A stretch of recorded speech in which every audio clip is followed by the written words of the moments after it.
आज आपण सुकी कोलंबी घालून भरलेला वांग्या करूया। आता त्याच्यासाठी मी हे वांगे घेतले पाव किलो।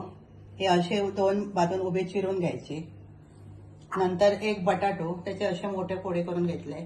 इकडे सुकी कोलंबी असत ती थोडीशी पाण्यात भिजत घालून मग स्वच्छ करायची आणि मग भिजत घालून ठेवायची। बारीक चिरलेलो कांदो, कोथिंबीर, इकडे मी कांदा खोबऱ्याचा वाटण आणि हे मसाले। आता आपण मसालो तयार करूया वांग्यात भरण्याचा। तर पहिल्यांदा घालूया कांदो, मग हे कोलंबी,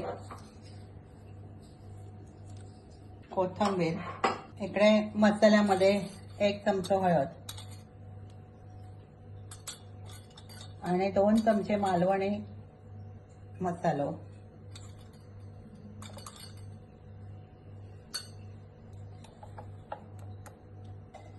मीठ चवीप्रमाणे,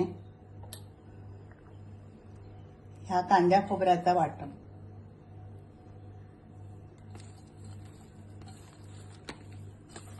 हा सगळं मसाला मिक्स करायचं आणि ह्या वांग्यामध्ये जे आपण शिरा दिलेत त्याच्यात तो गच्च असं भरायचं।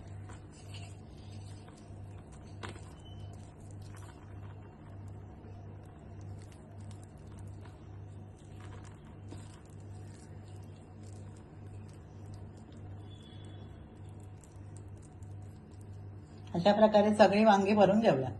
आता ही सगळी वांगी अशी भरून घेतली। आता ती आपण या तेलामध्ये ठेवूया।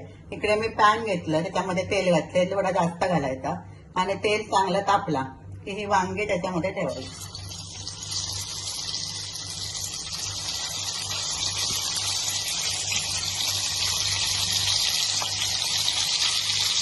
मग हे बटाटे टाकायचे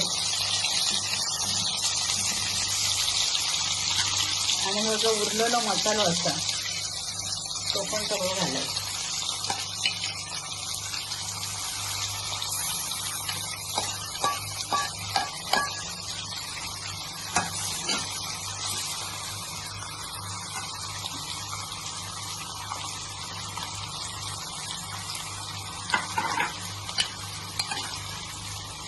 सगळ्या मसाल्याचं पाणी जातं आपण त्याच्यामध्ये घालायचं।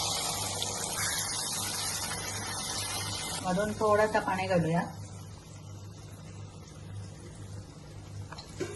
आणि झाकण ठेवून बारीक गॅस करून शिजत ठेवायचं। आता आपण जरा उघडून बघूया। तर वांगी थोडीशी परतून घ्यायची आणि दुसऱ्या बाजून शिजवून घ्यायची